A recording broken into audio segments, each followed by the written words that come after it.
చూడమ్మా, రేపు మీరు సీతకి అత్తగారే కావచ్చు, కానీ మిమ్మల్ని కూతురుగా మా ఇంటి ఆడపడుచుగా అనుకున్నాను. అందుకే వడిబియ్యం పెట్టాలనుకున్నాను. పుట్టింటి పసుపు కుంకాలనుకోమ్మా. ఆ మాట నా పుట్టింటి వాళ్ళని గుర్తు చేసింది. ఎక్కడ ఉన్న వాళ్ళని మీలో చూసుకుంటున్నాను. అమ్మా సీత, కాళ్లకు పసుపురాయి.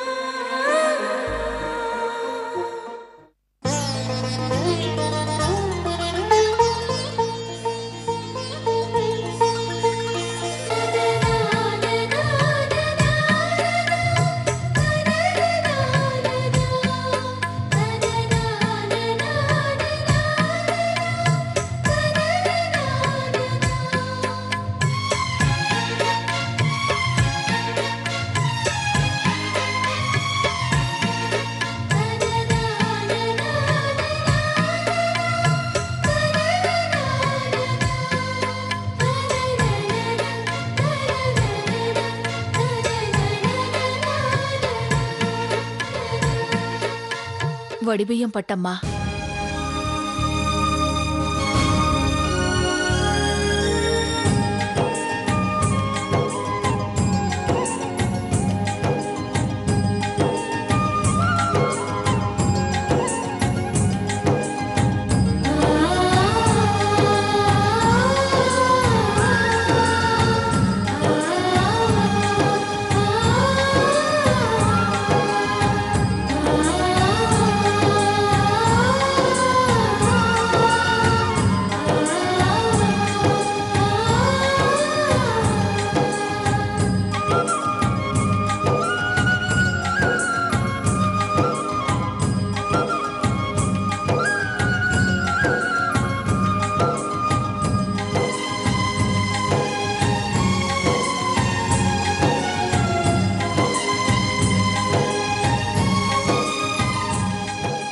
నన్ను ఆశీర్వదించండి.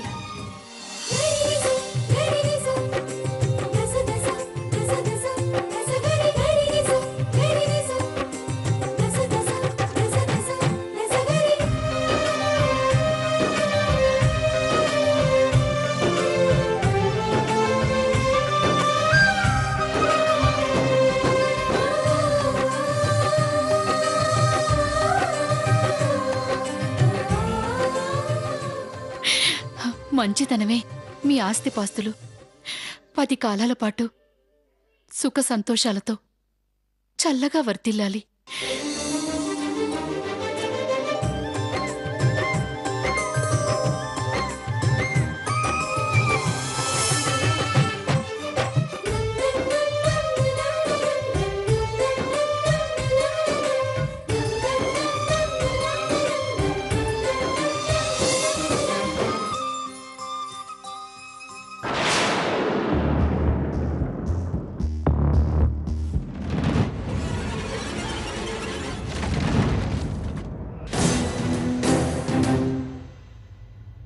పైడి అమ్మా, బెల్లమివ్వు.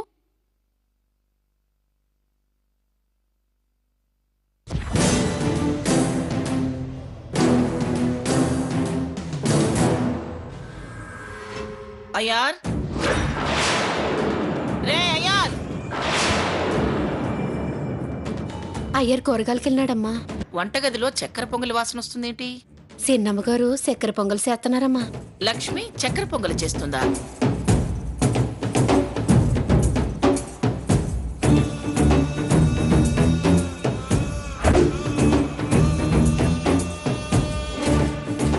ఏమిటి కోడలమ్మా,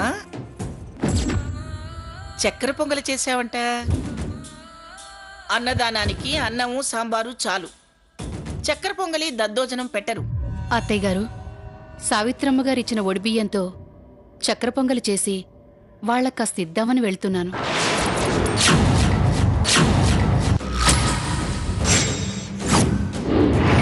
ఏ చక్కెర పొంగలి వండి క్యాన్లో పెట్టి ఇప్పుడు చెప్తున్నావా? అదే నేను అడిగితే ముందే ఎందుకు చెప్పలేదే? ఓహో, కోడలు రాబోతుంది కదా, అత్తగారి హోదా వెలగబెడదాం అనుకుంటున్నావా? నాతో ఒక్క మాటన్నా చెప్పకుండా పొయ్యి మీద గిన్నెలా పెట్టావే? అంత లెక్కలేంతనం ఎందుకే నీకు? అది నువ్వింకేం మాట్లాడకు. నువ్వు ఆ గిన్నెలు మోసుకుని ఆ ఇంటికి వెళ్ళాల్సిన అవసరమే లేదు. రంగయ్య, అమ్మా. ఆ క్యాన్ తీసుకెళ్లి సీత వాళ్ళ ఇంట్లో ఇచ్చేయి. అలాగేనమ్మా. మీరు పెట్టిన వడిబియ్యంతోనే స్వీట్ చేసి పంపించారని చెప్పి ఇంటిల్లి పాది తినమని చెప్పు. ఈ మంగమ్మ పంపించిందని చెప్పి ఇచ్చిరా. ఏంటి చిత్రం?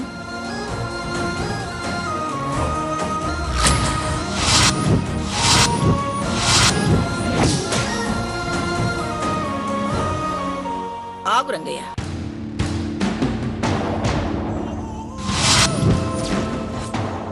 అదక్కడ పెట్టు.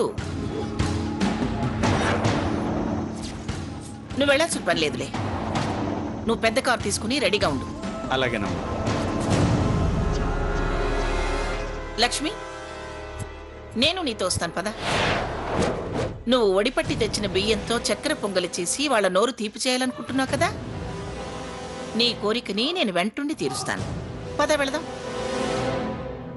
తినిపించటానికా తినకుండా చేయటానికా?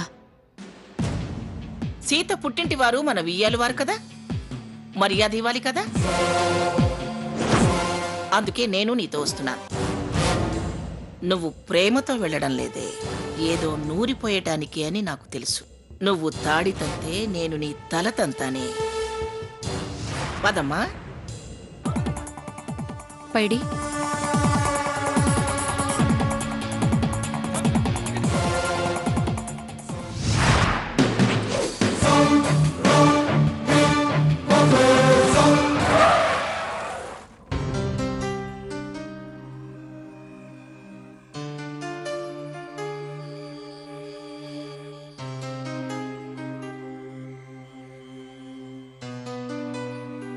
మీ డబ్బులు ఇవ్వమ్మా. అదేంటి ఇప్పటికే 100 నోట్ ఇచ్చాను? ఏంటి 100 నోట్ ఇచ్చారా? అవును, నువ్వు ఆవిడికి దొండకాయలు సంచిలో వేసే ముందే నీకు ఇచ్చేసాను. నేను ఒకేసారి 4 బేరాలు చేసేవాడిని. ఎవరికి కూరలు ఇచ్చింది, ఎవరి దగ్గర ఎంత డబ్బులు తీసుకునేది నాకు తెలుసు గాని ముందు డబ్బులు ఇచ్చానంటుంటే మళ్ళీ ఇవ్వమంటావేంటి? ఇవ్వలేదంటుంటే ఇచ్చినట్టేంటి? ఏంటమ్మా, ఇవ్వాలి కదా నా డబ్బులకి, లేకపోతే అక్కడ పెట్టి కూరగాయలు అనేదేదో అంటున్నారు. 500 నోటు అనరాదండి. ఏందమ్మా మీరేనా చెప్పండి. ఈ మధ్యతో ప్యాసనయింది. కాస్త ఎర్రగ పొరగ తయారవడం, ఇదిగో ఇలా వచ్చి పేదోళ్ళ పొట్టలు కొట్టడం. మేమేం ఉన్నవాళ్ళం కాదు పేదవాళ్ళ పొట్ట కొట్టడానికి. మేము కష్టపడి బతికే వాళ్ళమే. అతను ఇవ్వలేదంటున్నాడుగా మరి. అయినా పొద్దున్నే అన్ని బేరాలు జరుగుంటావు కదా. రాత్రి ఎంత ఉందో ఇప్పుడెంత అమ్మావో ఒకసారి గళ్ళ పెట్టి తెరిచి లెక్క చూసుకో. ఇదేదో బాగుందే, మేం కాసేపు ఆగుతాం కానీ ముందు డబ్బులు లెక్కటండి.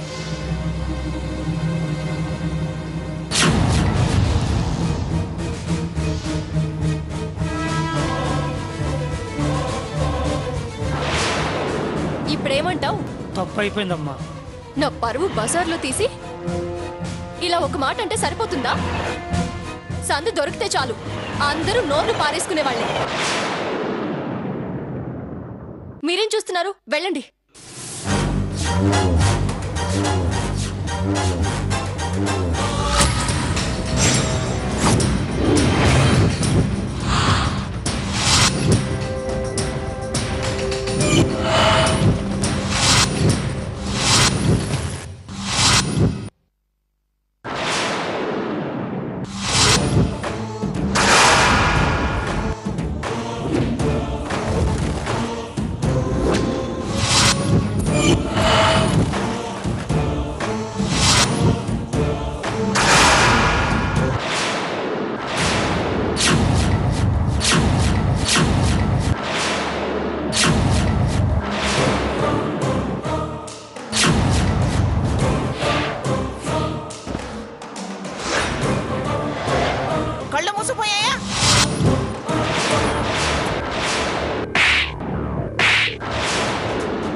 ఎందుకు ఎందుకు ఈ పసిపిల్లని అలా కొడుతున్నారు?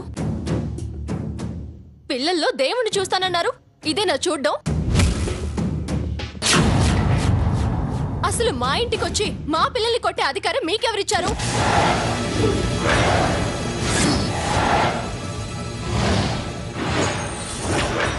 సీత, నువ్వు మాట్లాడకమ్మా.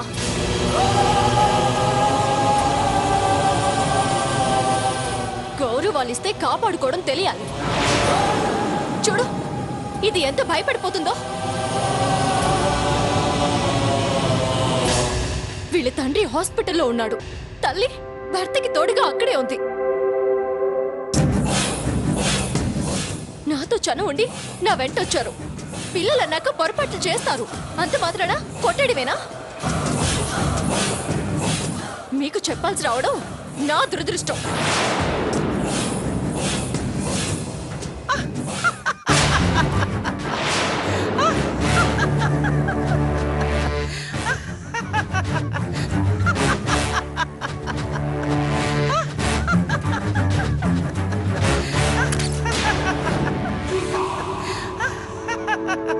సీత సీత సీత సీత, పొరపాట్లు పిల్లలే కాదమ్మా, పెద్దవాళ్ళు కూడా చేస్తారు. నేను చేశాను. నాకు ఇలాంటివేమీ తెలియదమ్మా. ఇప్పుడు లక్ష్మికి మీరు వడిబియ్యం పోశారు కదా, దాంతో శుచిగా చక్కెర పొంగలి చేయించి మీ అందరి నోళ్లు తీపి చేద్దామని ప్రేమతో నేను ఇక్కడికి వచ్చానా? గుమ్మల్లోకి రాగానే చక్కెర పొంగలి నేలపాలైపోయింది. ఆ కారణంగా మీ అందరికీ ఎక్కడ కీడు జరుగుతుందో అనే కంగారులో కోపం వచ్చేసింది. ఆ కోపంతో కొట్టేశాను, అంతేనమ్మా.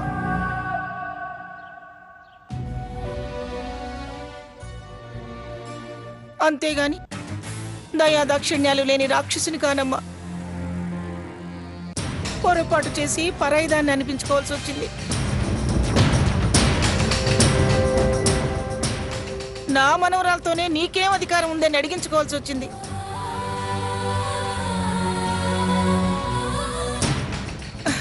అంతా నా దురదృష్టం. పిచ్చిదాన్ని, పాతకాలం దాన్ని, ముసల్దాన్ని.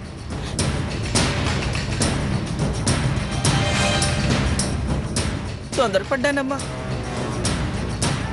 మనం ఒకటి అనుకుంటే దైవం ఇంకొకటి చేస్తుంది అంటానే, ఇదే.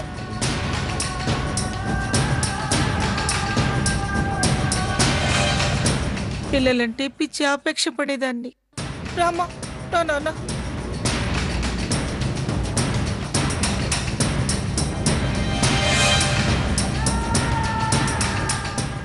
ఎంత అపనిందని ఎత్తిన వేసుకోవాల్సి వచ్చింది.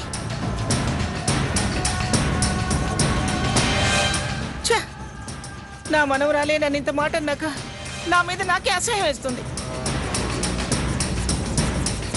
లక్ష్మి, పద, ఆరాటపడి వచ్చాం. అవమానం మూట కట్టుకుని వెళ్లాల్సి వచ్చింది. తీసుకోమ్మా. లక్ష్మి, పద. అయ్యో అమ్మమ్మ గారు, నేనేదో కొంచెం తొందరపడి నోరు జారాను. తొందరపాటమ్మా. నాది తొందరపాటే, నీది తొందరపాటే. అయినా తప్పు చేసిందాన్ని నేను. నీ కోపానికి కారణం నేను. అలా ఫెయిల్ అవ్వకండి అమ్మమ్మ గారు. ఏయ్, ఫీల్ అవ్వకండి, బాధపడకండి అని అనకపోతే క్షమించండి అమ్మమ్మగారు అని అనొచ్చు కదా. తప్పు నేను చేస్తే అమ్మాయిని క్షమాపణ అడగమంటావేంటి సావిత్రి? చిన్నపిల్లని ఓ లెంపకాయ వేసినంత మాత్రాన అసలేం జరిగిందో తెలుసుకోక్కర్లేదా? అలా మాట్లాడవేనా? అరవడమేనా?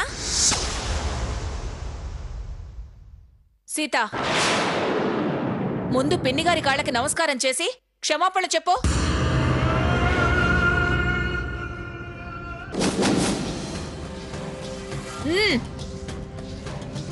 వదిలే సావిత్రి.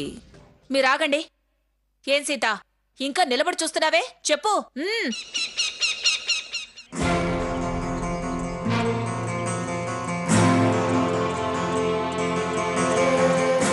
క్షమించండి అరే అమ్మగారు. వద్దమ్మా వద్దు. ఏంటి సావిత్రి, ఇలా అయిందానికి కాందానికి క్షమాపణ చెప్పమంటావు? సీత, నేనేం నిన్ను తప్పు పట్టట్లేదమ్మా. ఇంకా విషయాన్ని మర్చిపో.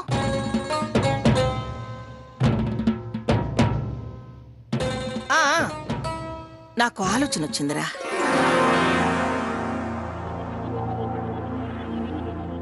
ప్రేమగా తెచ్చిన చక్కెర పొంగలి తినిపించే లోపల నేలపాలైపోయింది. అందుకని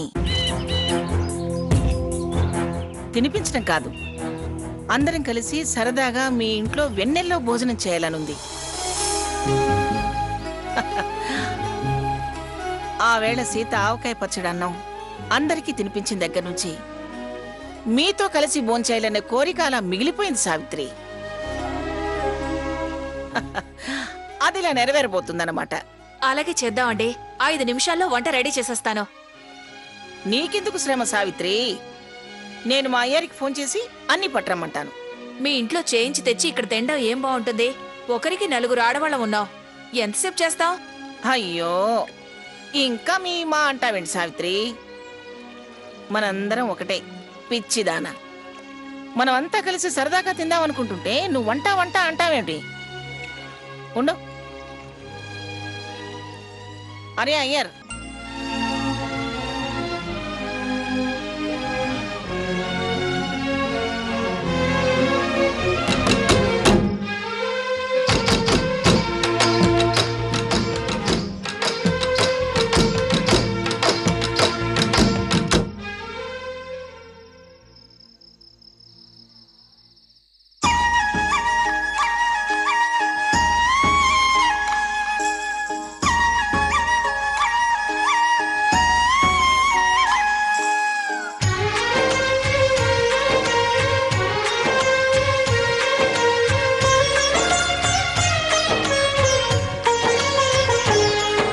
ఆశ ఆశగా అడిగింది మాతో సావాసం, హాయి హాయిగా నవ్వింది మాతో సంతోషం, మధురమైన మమకారం మా ఇంటి పేరు అంటే, మనసు మీటు అనురాగం మా మాట తీరు అంటే, బతుకంటే ఎంత బాగుంటుందా అనుకోదా లోకం, ఇటువంటి వింత తను చూసిందా అనుకోదా స్వర్గం.